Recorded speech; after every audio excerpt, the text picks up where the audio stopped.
신앙생활을 하는 신자 중에 자신의 신앙생활이 점점점 망치는 신앙생활을 염두에 두고 그래도 좋다라고 생각하는 사람은 아마 없을 거예요. 또는 자신의 신앙생활이 간당간당하거나 위태위태할 것을 기뻐히 여기는 신자도 아마 없을 겁니다.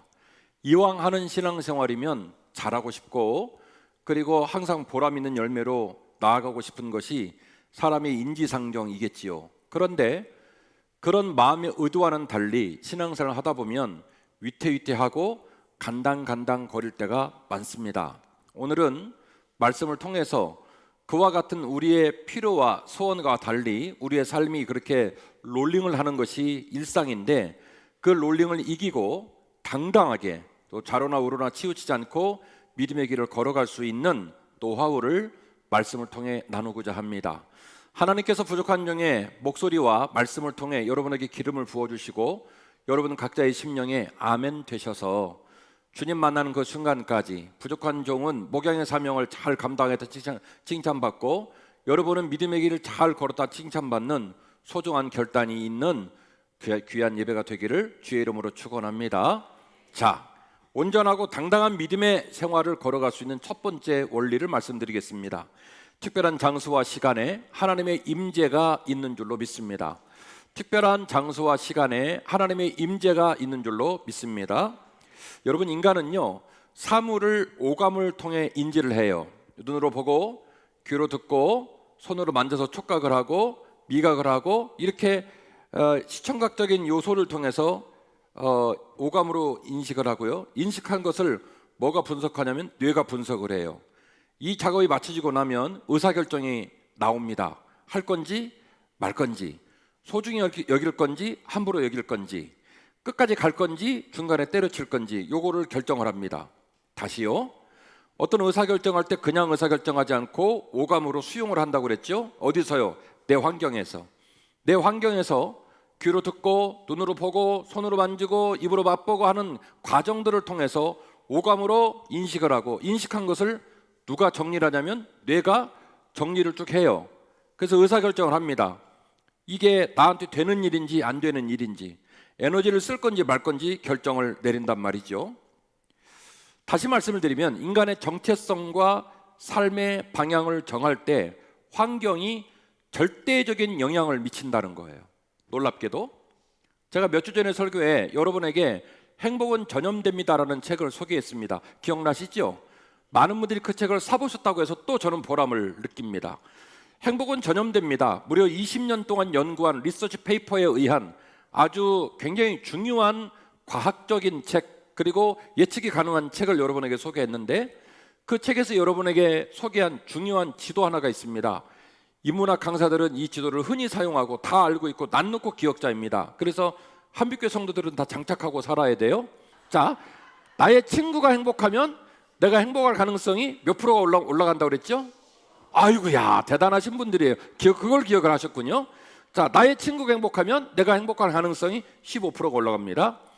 나의 친구의, 응용을 잘하세요. 나의 친구의 친구가 행복하면 내가 행복할 가능성이 몇 프로가 올라가죠? 15%? 네, 10%. 지혜로우셔. 자, 그 다음에 나의 친구의 친구의 친구가 행복하면 내가 행복할 가능성이 몇 프로가 올라간다고 그랬죠? 5%. 결국 30% 이상이 올라가게 되는 거예요. 행복한 사람은 이처럼 사람들과의 관계를 잘 맺고 특별히 좋은 사람들, 내 생명을 풍요롭게 할 사람들하고 관계를 맺고 산대요. 그런 과정을 통해서 사람이 의사를 결정하고 가치관을 결정하고 인생관을 결정하더라는 것이죠. 특별한 장소와 시간에 하나님의 임재가 임하셨다는 걸 기억하라고 그랬어요. 하나님께서는요 출애굽을 하고 시내산에서 하나님 백성들이 하나님과 만나고 사귀고 제사하고 풍성하기 위하여 특별한 장소와 특별한 시간을 제한합니다. 이것은 모세의 결정이 아니고 아론의 결정이 아니고 여호수아의 결정이 아니고 누구의 결정이냐면 하나님이 결정하셔서 통보하신 거예요. 그래서 모세한테 말합니다. 너는 내가 너에게 말한 방법과 양식대로 성막을 지어라. 내가 거기서 너희를 만날 것이고 내가 거기서 너희를 이끌 것이다 라고 명령해 준 게 뭐냐면 성막이에요. 자, 그 성막을 지어 바쳤을 때 무슨 일이 일어났을까요? 출애굽기 40장 33절입니다. 그는 또 성막과 제단 주위에 뜰에 포장을 치고 뜰문에 휘장을 다니라. 모세가 이같이 역사를 마치니, 뭘 마쳤다는 거죠? 하나님께서 이와 같은 모습으로 성막을 만들라는 명령을 실제로 수행을 해서 이제 그 모든 일을 피니시, 마친 거예요. 딱 마친 거예요. 딱 마치고 나자마자 무슨 일이 벌어지냐면 구름이 회막 위에 덮이고 여호와의 영광이 성막에 충만함에 모세가 회막에 들어갈 수 없었으며, 이는 구름이 회막 위에 덮이고 여호와의 영광이 성막에 충만함이었으며, 하나님의 임재의 구름이 어디에 내린 거냐면 성막에 내렸고, 그 성막에 임한 임재의 구름이 얼마나 강했는지 모세가 다시 성막으로 진입을 할 수 없을 정도로 구름이 내려왔다는 거예요. 자, 이때 당시 방사진을 치고 있는 이스라엘 백성은 장정만 60만입니다. 학자들에 따라서는 120만이다, 150만이다, 말이 많습니다. 물어봅니다. 여러분, 구약 성경을 읽을 때 하나님께서 구름 기둥, 불 기둥으로 인도하겠다고 그랬지요? 구름 기둥이 어느 정도 되면은 60만이 볼까요? 지금 이 본문의 말씀을 이해를 하셔야 돼요. 구름 기둥이 성막 위에 내렸단 말이에요. 1m 직경으로 50cm 직경으로 내려가지고는 60만이 봐요, 못 봐요? 못 봅니다.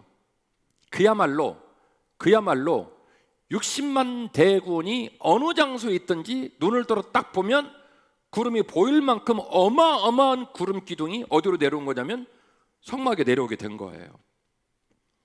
구름이 성막 위에 떠오를 때에 이스라엘 자손이 모든 행진을 길을 앞으로 나아갔고, 구름이 떠오르지 않을 때는 떠오른 날까지 나아가지 아니했으며, 낮에는 여호와의 구름이 성막 위에 있고 밤에는 밤에는 불이 그 구름 가운데 있음을 이스라엘의 온 족속이 그 모든 행진하는 길에서 그들의 눈으로 보았더라. 누구의 눈으로? 모세의 눈으로. 누구의 눈으로요? 아론의 눈으로. 누구의 눈으로? 여호수아의 눈으로. 가 아니라, 모세의 눈이 아니라, 아론의 눈이 아니라, 여호수아의 눈이 아니라 누구의 눈으로 본 거냐면 내 눈으로 본 거예요. 목사도, 장로도, 권사도, 청년도, 청소년도, 어린아이도 눈을 가진 자는 집에 나오면 뭘 봤냐면 성막 위에 강력하게 임하신 누굴 본 거예요? 하나님의 임재를 뭘로 본 거예요? 눈으로 본 거예요. 목사님 눈으로 본 게 아니에요. 장로님 눈으로 본 게 아니에요. 누구 눈으로 봤냐면, 여기서 말하는 그들이란 말을 바꿔서 말씀드리면 누구 눈으로 봤다는 거예요? 내 눈으로, 자기 눈으로 봤다는 거예요. 우리 민족의 삶은, 내 삶은 하나님이 이끌어 가십니다라고 고백을 할 수밖에 없었던 것은 그 장엄한 광경을, 그 영광스러운 광경을 모세가 빡빡 우겨서 본 게 아니라, 아론이 봤다라고 전해주는 얘기를 들은 게 아니라 누가 봤냐면 내 눈으로 본 거예요. 내 눈으로. 그래서 그 특별한 장소와 그 특별한 시간에 하나님이 우리와 함께 하신다라는 사실을 모든 신자는 뭘로 봤냐면 자기 눈으로 본 겁니다. 성막 시대가 끝나고 그리고 성전 시대가 열리죠. 처음으로 지었던 성전은 준비는 다윗이 하고 짓기는 누가 지었냐면 솔로몬이 지었습니다. 역대하 7장 11절인데요. 솔로몬이 여호와의 전과 왕궁 건축을 마치고 솔로몬의 심중에 여호와의 전과 자기 궁궐에 그가 이루고자 한 것을 다 형통하게 이루느니라. 방금 소개한 본문처럼 역시 지금 솔로몬은 뭘 만들었냐면 성전을 다 만들었어요. 약속을 하고 내려가서 7장 15절인데요. 이제 이곳에서 하는 기도에 내가 눈을 들고 귀를 기울이니 이는 내가 이미 이 성전을 택하고 거룩하게 하여 내 이름을 여기에 영원히 있게 하였음이라. 내 눈과 내 마음이 항상 여기 있으리라. 할렐루야. 성전을 지었습니다. 성전을 짓고 봉헌식을 하고 솔로몬이 기도합니다. 여호와여, 이 성전을 받으소서. 제가 이 성전을 여호와께 드리나이다라고 봉헌 기도를 했을 때 하나님께서 솔로몬에게 하신 말씀이 있습니다. 이 집은 내 집이고 내가 이 집에다가 내 눈길을 두고 내가 이 집에다가 내 마음을 둘 것이다. 너희들이 기도할 때, 너희들이 예배할 때, 너희들이 나를 찾을 때 내가 이곳에서 너희를 만날 것이다 라고 하나님이 의지를 밝히셨어요. 하나님 지금 뭘 말하냐면 특별한 장소와 특별한 시간을 얘기하는 겁니다. 사람은 어떤 행위를 할 때 그 행위가 소중하고 자기에게 중요하면 그 소중함과 중요함을 외적으로 표현하는 정성이 드러나게 돼 있어요. 우리가 주 앞에 드리는 예물도 마찬가지고 예배도 마찬가지고 찬양도 마찬가지고 그렇습니다. 하나님께서는 성전을 택하시고 내가 그 성전에 내 눈길을 두고 내가 그 성전에 내 마음을 두겠다고 말씀을 드렸어요. 코로나19 때문에 우리는 많은 성도들이 지금도 온라인 예배를 드리고 있습니다. 생각해 보십시다. 예배를 아예 못 드릴 때하고 온라인 예배를 드릴 때하고 다르겠어요? 다르겠어요? 다르겠죠. 한 번 더 질문합니다. 온라인 예배를 드릴 때하고 예배당에서 예배를 드릴 때하고 다르겠어요? 다르겠어요? 달라요. 다르다고요. 달라요.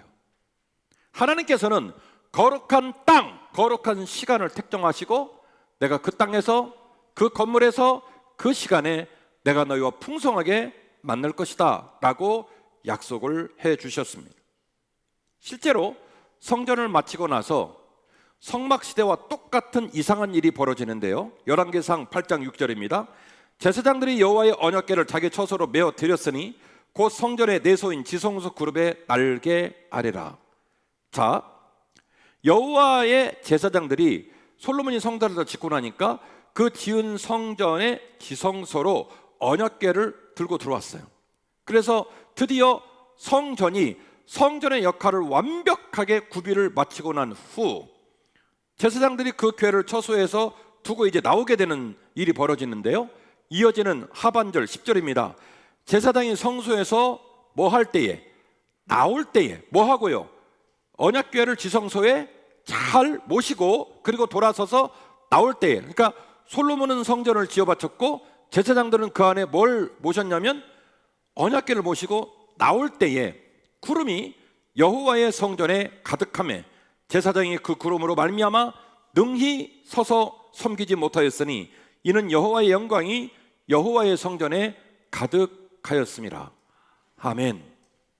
결국 우리는 반복되는 상황을 통해서 하나님께서 특정한 장소와 특정한 시간과 특정한 인물을 하나님 백성과 풍성히 만나기 위해서 얼마나 소중하게 여겼는지를 알 수가 있습니다.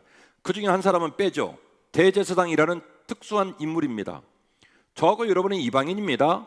대제사장은 이스라엘 사람이어야 되고 이스라엘 사람 중에 레위인이어야 되고 레위인 중에 아론 계열 이어야 합니다.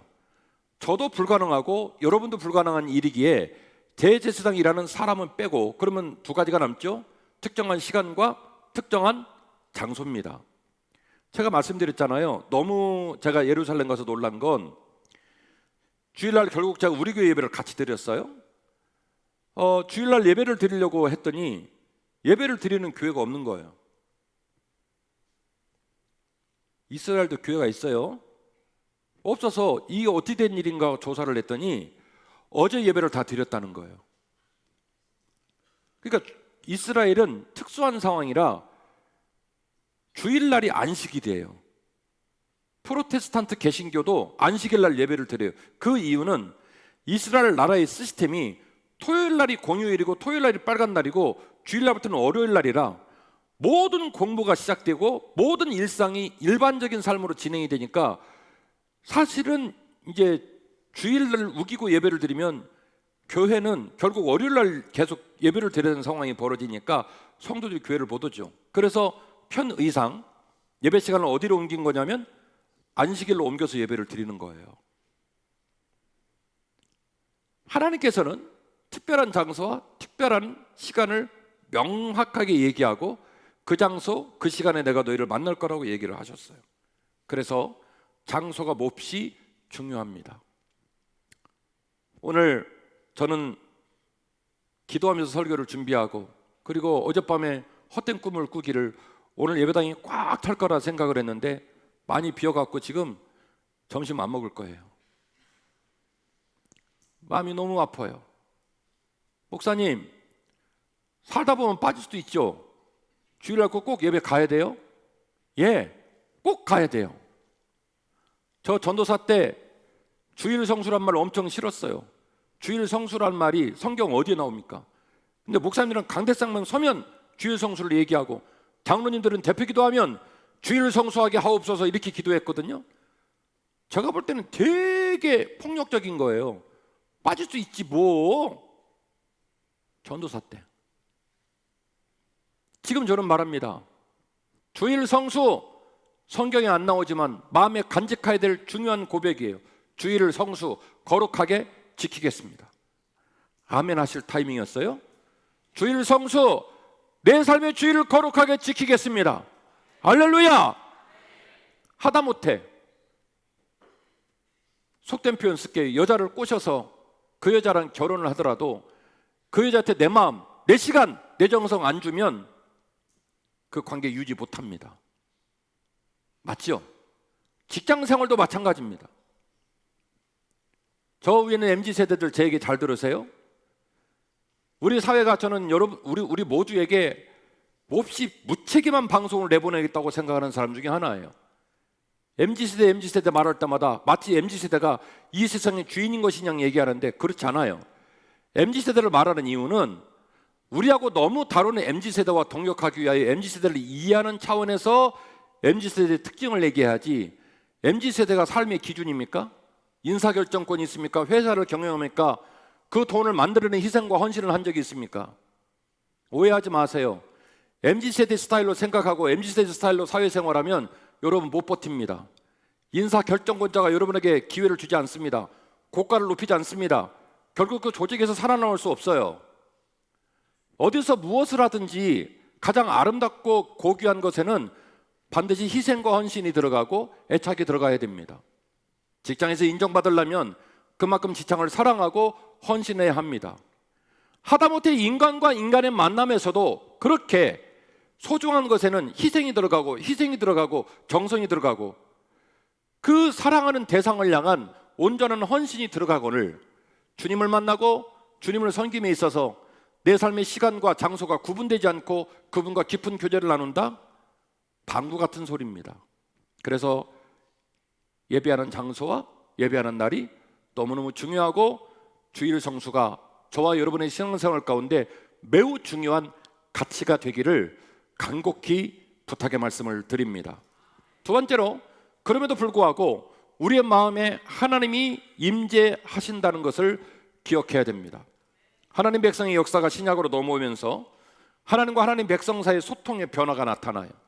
잘 아시는 것처럼 요한복음 4장에 사마리아의 우물가에 물깃는 여인을 주님이 만납니다. 그 여인이 주님과 대화를 통해서 주님이 보통 사람이 아니라는 걸 깨달아요. 그래서 주님께 말합니다. 주님, 오늘 이후로 제가 제대로 제사드리고 제대로 기도하는 삶을 살고 싶은데 저는 아시는 바와 같이 사마리아에 살아가지고 우리는 그리심산에서 예배를 드려요. 그런데 제가 주님 만나가지고 엄청 충격받았거든요.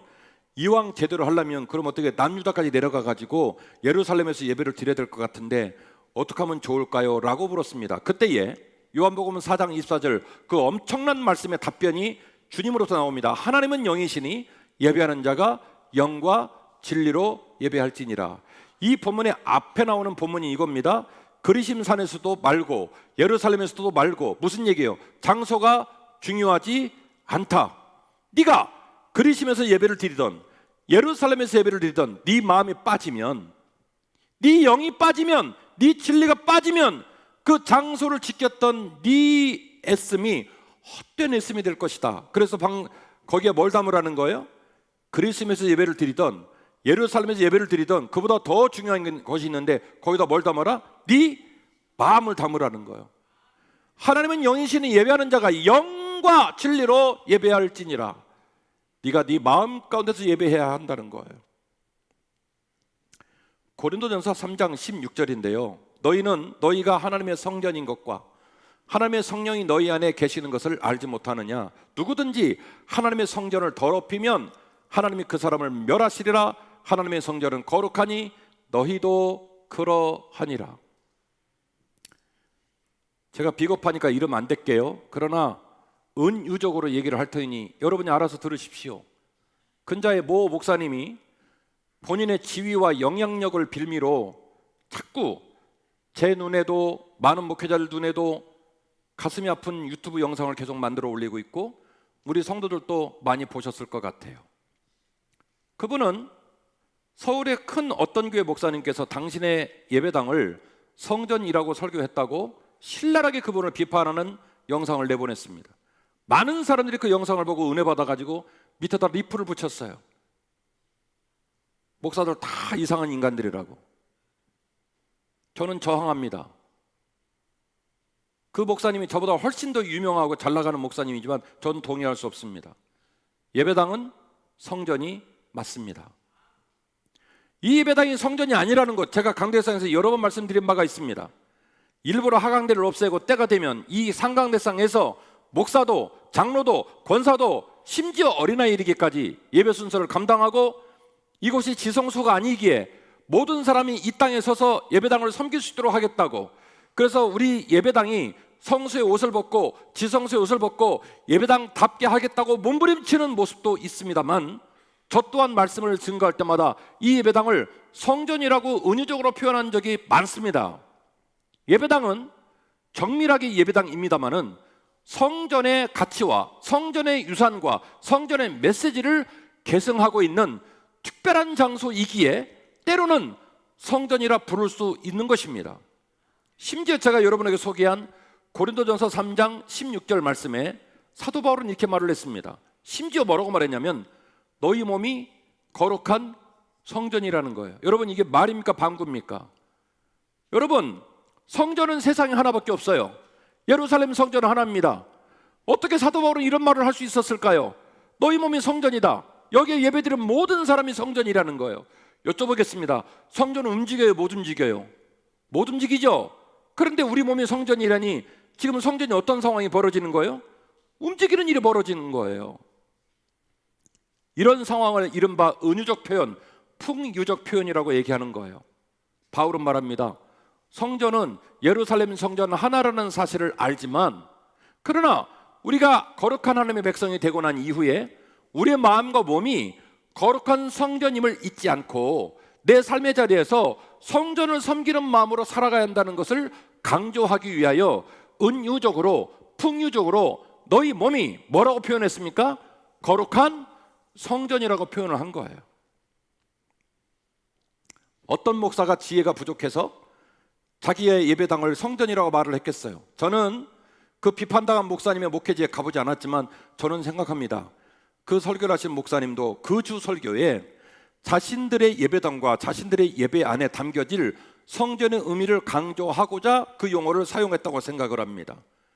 한 목회자의 단 한 편의 설교를 통해 그 목사를 평가하고 그 목사의 목회와 그 교회가 허튼 교회 됐다고 말하는 건 매우 폭력적이고 일방적인 언어 도단에 지나지 않아요.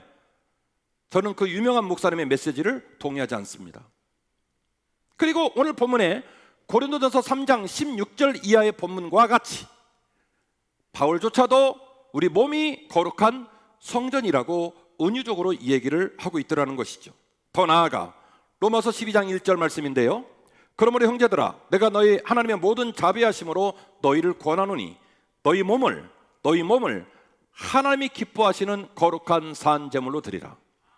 흰구두, 백구두. 고린도전서 3장 16절 말씀은 특정 단어로 너희 몸이 거룩한 성전이라고 말씀을 하셨고, 12장 1절 이하에 보면은 그 특정 단어를 풀어서 또다시 너희 몸이 성전이라는 것을 다른 표현으로 했어요. 제 말이 맞습니까? 제 말이 맞아요? 다시 읽어볼까요? 너희 몸을 하나님이 기뻐하시는 거룩한 산 제물로 드리라. 이 산 제물이 어디서 드려집니까? 성전. 이 산 제물이 어디서 드려지는 거예요? 성전에서 드려지는 거죠. 그러니까 로마서 12장 1절 이하의 본문은 고린도전서 3장 16절 말씀을 종속하고 있다고 봐야 돼요. 흰구두, 백구두. 고린도전서 3장 16절에서 너희 몸이 성전이다라고 말한 똑같은 문장 구조로 또다시 너희 몸이라는 말로 시작이 된 문장이 너희 몸을 하나님이 기뻐하시는 어떻게 하라고요? 거룩한 산 제물로 드리라. 이것이 너희가 드릴 뭐라고요? 영적 예배니라. 이 영적 예배니라는 문장에서 고린도전서 3장 16절 말씀이 지칭하고 있는 사도 바울의 메시지에 명확한 증거를 우리가 맛보게 되는 거예요. 고린도전서 3장 16절 말씀에서 너희 몸이 거룩한 성전이다. 이게 뭔 말일까? 이게 도대체 무슨 말일까? 라고 하는 것을 로마서 12장 1절 이하의 본문에서 확증을 했어요. 뭐라고 얘기하는 거냐면 너희 몸을 하나님이 기뻐하시는 거룩한 산 제물로 드리라. 이것이 너희가 드릴 영적 예배이니라. 물어볼게요. 계속 띄워주시고 12장 1절에서 말하고 있는 영적 예배는 종교적인 예배일까요? 삶의 예배일까요? 삶의 예배를 말하는 거예요. 너희 몸이 거룩한 성전 되었다라고 말하는 고린도전서 3장 16절, 그 본문의 말씀을 더 깊이 이해할 수 있도록 자세히 기술한 로마서 12장 1절 명백합니다. 예루살렘 성전은 예루살렘이 있고 예루살렘 성전은 하나이지만 그 성전의 가치와 의미와 영향력이 우리들의 가슴에 들어갔을 때 그 성전은 고정되어 있지 않고 움직이기 시작하고, 그 성전은 말하지 않지만 말하기 시작하고, 그 성전은 역동적으로 일할 수 없고 사람이 찾아오지만 이제는 성전이 찾아가는 일들이 벌어지게 된다는 거예요. 누구를 통하여? 내 몸을 통하여, 내 마음을 통하여 그런 일이 벌어지게 된다는 거예요. 저는 예루살렘을 다녀온 이후로 하루하루가 너무 행복합니다. 그 어떤 때보다도 성도들에게 연락을 많이 하고 있기 때문에 성도하고 연락을 하고 기도문을 보내고 통화를 할 때마다 사랑의 총량의 지어짐을 느끼면서 너무너무 안도감을 느끼고 마음의 평안을 느껴요. 저는 생각해요. 내 입술에 달린 입, 내 마음, 성도를 위해 쓰여질 때 그때가 제일 가치 있다고 생각해요. 너희 몸을 하나님이 기뻐하시는 거룩한 산제물로 드리라는 말씀은 바로 이런 말이에요. 우리 각자가 자신들의 생각과 자신들의 마음과 자신들의 삶을 지켜나가는 삶이에요.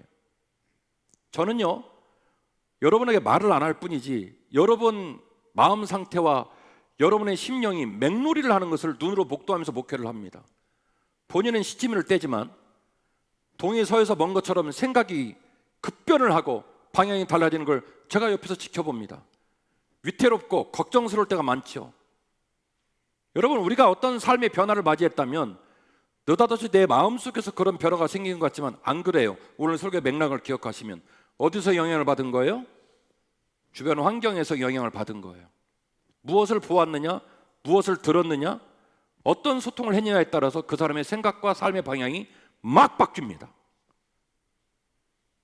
너희 몸을 하나님이 기뻐하시는 거룩한 산제물로 드리라. 이는 너희가 드릴 영적 예배이니라.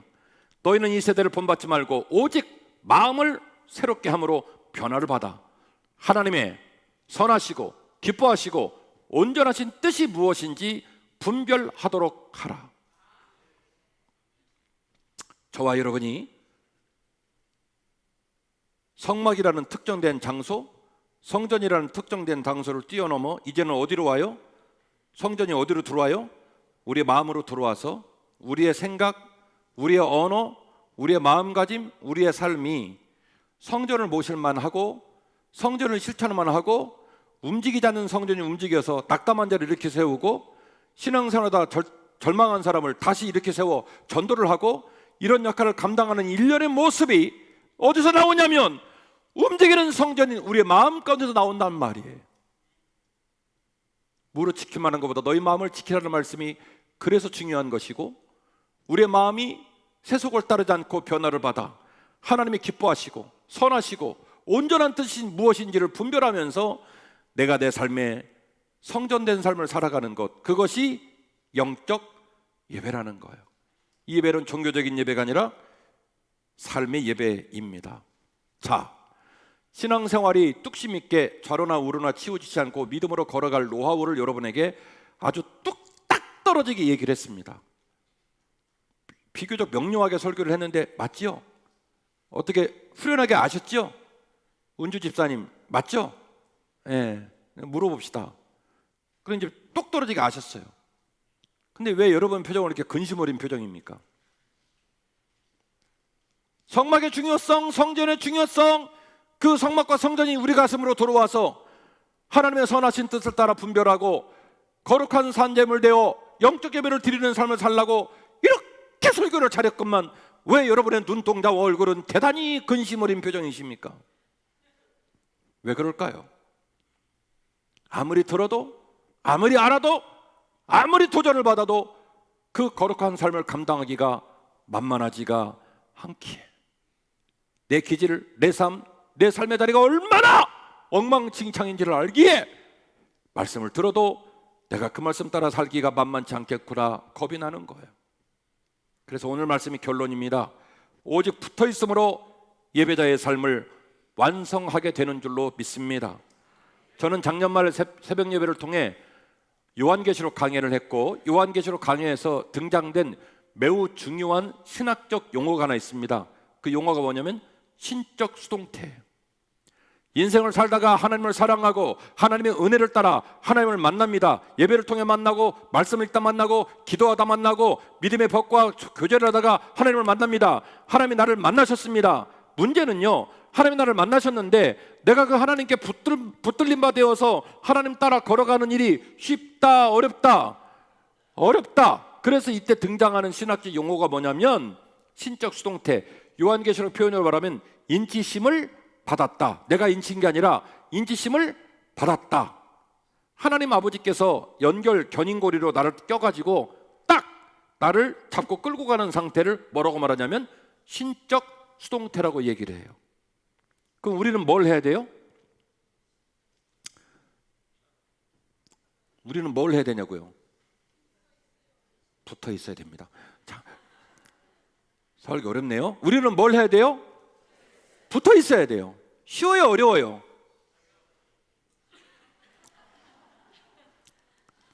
성막이 중요합니다. 성전이 중요합니다. 삶을 분별하여 영적 예배를 드리는 것이 중요합니다.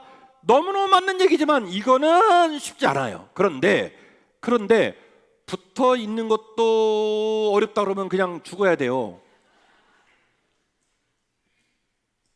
아니, 그것도 안 해보려면 그냥 어떻게 죽어야지.